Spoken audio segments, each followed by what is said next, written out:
Hello everyone, shake hand with life YouTube channel पर आपका एक बार फिर स्वागत है। मैं नरेंद्र शर्मा।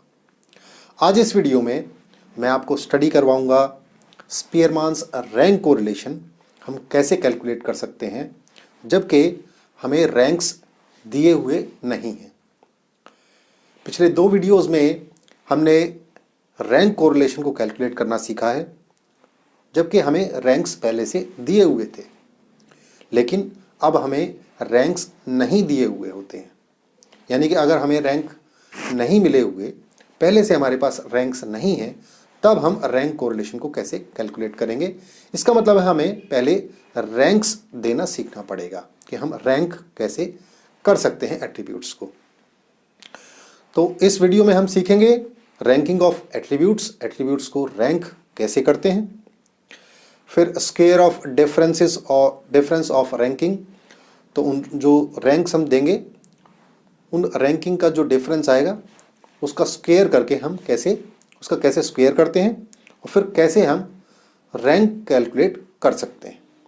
और फिर उसके बाद कंक्लूजन, जो हमारे पास रैंक कोरिलेशन की वैल्यू आएगी उसके बेसिस पे हम कंक्लूजन फाइंड आउट करेंगे, निकालेंगे और फिर स्कैटर डायग्राम को स्टडी करेंगे जो हमारे पास डेटा होगा उसके बेसिस पर। लेकिन इस वीडियो में हम आगे बढ़ें और रैंक कोरिलेशन को कैलकुलेट करना सीखें, उससे पहले मैं आपको फिर एक बार रिमाइंड करवा दूं कि अगर अभी तक आपने shake hand with life YouTube channel को सब्सक्राइब नहीं किया है तो उसे प्लीज़ सब्सक्राइब कर लीजिए और बेल आइकन को जरूर प्रेस कर दीजिए। कोर्स नोट्स और ई बुक्स के लिए आप मेरी वेबसाइट www.shakehandwithlife.in पर विजिट कर सकते हैं और उन्हें डाउनलोड कर सकते हैं, प्रीव्यू भी कर सकते हैं। वीडियो अगर आपको पसंद आता है तो इसे लाइक ज़रूर कीजिएगा, शेयर कीजिएगा अपने दोस्तों के साथ और कलीग्स के साथ, और मुझे अपने फीडबैक, ये वीडियो आपको कैसा लगा, उन्हें नीचे कमेंट बॉक्स में लिखकर मेरे साथ ज़रूर शेयर कीजिएगा। तो चलिए फिर शुरू करते हैं कि रैंक कोरिलेशन को हम कैसे कैलकुलेट कर सकते हैं जब हमें रैंक्स नहीं दिए हुए हैं। यहां पर हम डेटा लेंगे दो एट्रीब्यूट्स का, ब्यूटी का और इंटेलिजेंस का। 10 पार्टिसिपेंट्स हैं और उन 10 पार्टिसिपेंट्स की ब्यूटी का और उनकी इंटेलिजेंस का हमारे पास स्कोर्स अवेलेबल हैं। तो स्कोर्स देखते हैं। 10 पार्टिसिपेंट्स हैं, उनको एक सीरीज में अरेंज कर लिया गया है। उनका ब्यूटी का स्कोर, एट्रीब्यूट को रैंक नहीं किया, उनको स्कोर दिया गया, जजेस ने उनको स्कोर दिया है।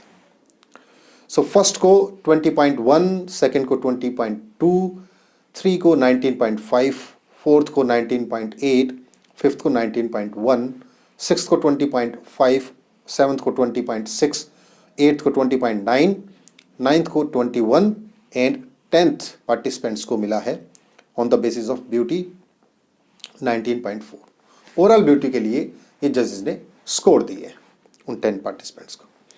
उनके इंटेलिजेंस का डेटा है। उनके इंटेलिजेंस का डेटा के बेसिस पर, यानी कि जो स्कोर उनके इंटेलिजेंस के बेसिस पर जजेस ने उनको दिए हैं वो है, फर्स्ट को 18, सेकंड को 18.3, थर्ड को 18.4, फोर्थ को 18.9, फिफ्थ को 18.6, सिक्स्थ को 17.9, सेवन्थ को 19, एट्थ को 18.2, नाइन्थ को 18.1, 10th को 18.5। ये हमें दोनों एट्रीब्यूट्स के लिए डेटा मिला हुआ है। हम चाहें तो Karl Pearson coefficient of correlation का यूज करके डायरेक्टली 10 के 10 पार्टिसिपेंट्स के ब्यूटी के स्कोर के बीच में और इंटेलिजेंस के स्कोर के बीच में कोरिलेशन को फाइंड आउट कर सकते हैं और ये पता कर सकते हैं कि दोनों एट्रीब्यूट्स एक दूसरे से कितने कोरिलेटेड हैं और किस तरह से रिलेटेड हैं। लेकिन क्योंकि हमें यहाँ पर रैंक कोरिलेशन फाइंड आउट करना है तो पहले हमें इन एट्रीब्यूट्स को रैंकिंग करना सीखना पड़ेगा। रैंकिंग दो तरीके से की जाती है, एक तो असेंडिंग ऑर्डर में और एक डिसेंडिंग ऑर्डर में। असेंडिंग ऑर्डर का मतलब है कि हम जैसे जैसे हमारे एट्रीब्यूट का स्कोर बढ़ते चले जाता है हम उसके हिसाब से रैंकिंग करते चले जाएं। यानी कि सबसे लोएस्ट को सबसे पहला रैंक दे दें, फिर उसके बाद उससे हाईएस्ट को सेकंड, उससे हाईएस्ट को थर्ड, इस तरह से। या फिर दूसरा डिसेंडिंग ऑर्डर में, सबसे हाईएस्ट वैल्यू को हम फर्स्ट रैंक देते हैं, उससे लोएस्ट को सेकंड, उससे लोएस्ट को थर्ड, इस तरह से रैंकिंग करते हैं। तो यहां पर पहले ब्यूटी को रैंक करते हैं, तो यहां पर डिसेंडिंग ऑर्डर में रैंकिंग की गई है। सो ब्यूटी का सबसे हाईएस्ट स्कोर है, 9th पार्टिसिपेंट्स को का जो स्कोर है वो 21 है, इसलिए 9th पार्टिसिपेंट को मिला है फर्स्ट रैंक मिला है, राइट, 9th पार्टिसिपेंट्स को। उसके बाद सेकंड हाईएस्ट स्कोर है वो है 20.9, जो कि 8th पार्टिसिपेंट का है, वो है 2, उसको रैंक 2 दिया गया। इसी तरह से थर्ड रैंक मिला है 7th पार्टिसिपेंट को, जिसका स्कोर था, ब्यूटी का स्कोर था 20.6। उसके बाद फोर्थ रैंक मिला है 6th पार्टिसिपेंट को, उसका स्कोर है 20.5। और उसके बाद 5th रैंक मिला है सेकंड पार्टिसिपेंट को, जिसका ब्यूटी का स्कोर है 20.2 और रैंकिंग उसको मिली है 5 रैंकिंग मिली, राइट। इस तरह से हम ब्यूटी की रैंकिंग कर सकते हैं 10 के 10 पार्टिसिपेंट्स की। ओके, आइए अब हम देखते हैं कि इंटेलिजेंस की रैंकिंग किस तरह से की गई है। ठीक उसी तरह से डिसेंडिंग ऑर्डर में हमें इंटेलिजेंस के स्कोर के लिए भी रैंकिंग करनी है 10 पार्टिसिपेंट्स की। सो सबसे पहला रैंक मिला है 7th पार्टिसिपेंट को, राइट। इंटेलिजेंस का स्कोर था 19, हाईएस्ट स्कोर है, पहला रैंक दिया गया। उसके बाद सेकंड रैंक मिला है 4th पार्टिसिपेंट को। ब्यूटी का स्कोर, इंटेलिजेंस का, उनकी ब्यूटी का स्कोर, इंटेलिजेंस का स्कोर है 18.9, राइट। उसके बाद थर्ड रैंक मिला है 5th पार्टिसिपेंट को, इंटेलिजेंस का स्कोर है 18.6। इसके बाद फोर्थ रैंक मिला है 10th पार्टिसिपेंट को, 5th रैंक मिला है थर्ड पार्टिसिपेंट को, 6th रैंक मिला है सेकंड पार्टिसिपेंट को, राइट। 7th रैंक मिला है 8th पार्टिसिपेंट को, और 8 रैंक मिला है 9th पार्टिसिपेंट को, 9 रैंक मिला है फर्स्ट पार्टिसिपेंट को, और 10 रैंक मिला है 6th पार्टिसिपेंट को। इस तरह से हमने इंटेलिजेंस एट्रीब्यूट की 10 के 10 पार्टिसिपेंट्स की रैंकिंग कर दी है, बेसिस ऑफ इंटेलिजेंस के स्कोर्स क्या थे उनके बेसिस पर। ओके, अब हमें क्या करना है, अब हमें R1 और R2 का डिफरेंस निकाल के उसका स्क्वायर करना पड़ेगा। डी स्क्वायर हमें फाइंड आउट करना है। R1 माइनस R2 डी से डिनोट किया जाता है, स्क्वायर करेंगे तो डी स्क्वायर आ जाएगा। देखते हैं क्या आता है। सो 6 माइनस 9 माइनस 3 का स्क्वायर करेंगे 9 आ जाएगा। 5 माइनस 6 माइनस 1 का स्क्वायर करेंगे 1 आएगा। 8 माइनस 5 3 का स्क्वायर करेंगे 9। 7 माइनस 2 5 का स्क्वायर 25। 10 माइनस 3 7 का स्क्वायर 49। 4 माइनस 10 माइनस 6 का स्क्वायर 36। 3 माइनस 1 2 का स्क्वायर 4। 2 माइनस 7 माइनस 5 का स्क्वायर 25। 1 माइनस 8 माइनस 7 का स्क्वायर 49। 9 माइनस 4 5 का स्क्वायर 25, राइट। और फिर इसका हम समेशन करेंगे, तो इसका समेशन हमारे पास आता है sigma d square equal to आएगा 232। इस तरह से हम समेशन फाइंड आउट कर लेंगे। सो सिग्मा डी स्क्वायर हमारे पास आ गया। नंबर ऑफ पार्टिसिपेंट्स कितने हैं 10, यानी कि पेयर जो हमारे पास बनेंगे R1 और R2 के वो भी 10 ही बनेंगे। आइए अब रैंक को कैलकुलेट करेंगे। सो n हमारे पास 10 है, सिग्मा डी स्क्वायर हमारे पास आया है 232। फॉर्मूला जो हम यूज करेंगे वो है R equal to 1 minus 6 into sigma d square divided by n cube minus n, right. Okay, now put the value of sigma d square in the formula, जो कि 232 है, और n की वैल्यू को पुट करेंगे फॉर्मूले के अंदर।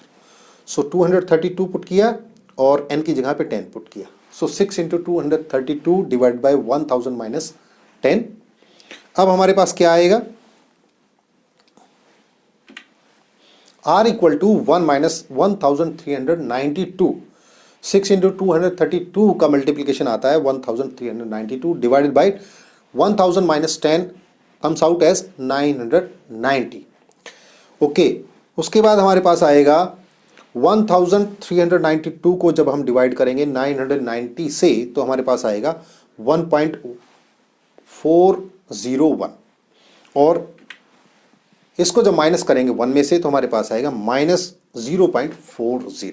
ये वैल्यू आएगी हमारे पास कैपिटल आर की, यानी कि रैंक कोरिलेशन की वैल्यू आएगी माइनस 0.40। सो देखते हैं इसका मतलब क्या हुआ। Moderate degree of negative correlation है बिटवीन ब्यूटी एंड इंटेलिजेंस।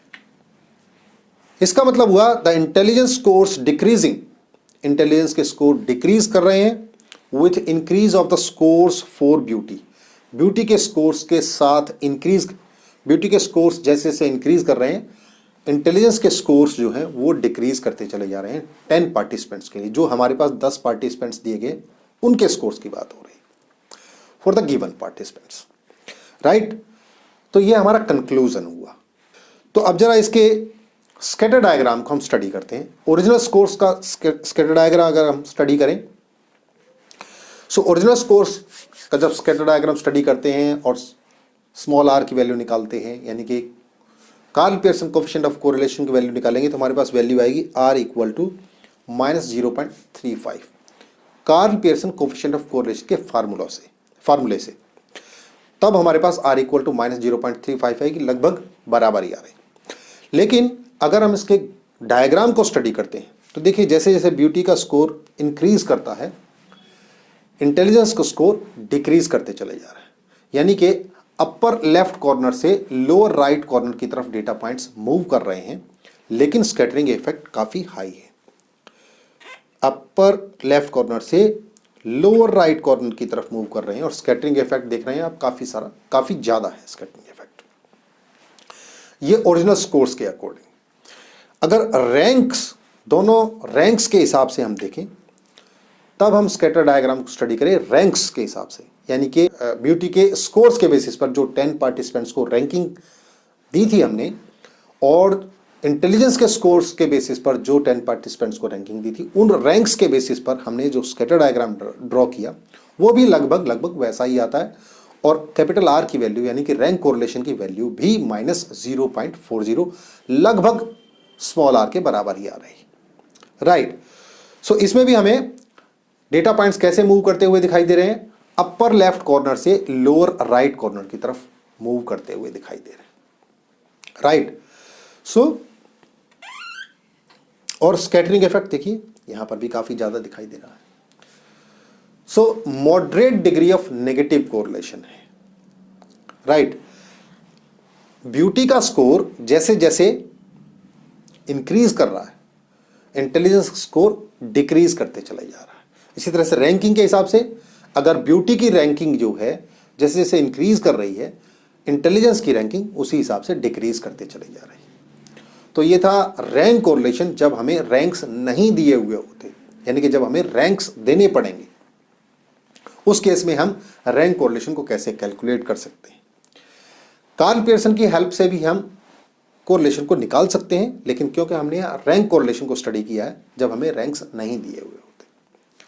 तो ये था रैंक कोरिलेशन, हम कैसे कैलकुलेट कर सकते हैं जब हमें रैंक्स नहीं दिए हुए होते। वीडियो आपको कैसा लगा अपने कमेंट्स जो हैं नीचे कमेंट बॉक्स में लिखकर मेरे साथ जरूर शेयर करें। एक नए वीडियो में एक नए टॉपिक के साथ मैं आपको फिर मिलूंगा। इस वीडियो में इतना ही। Bye bye.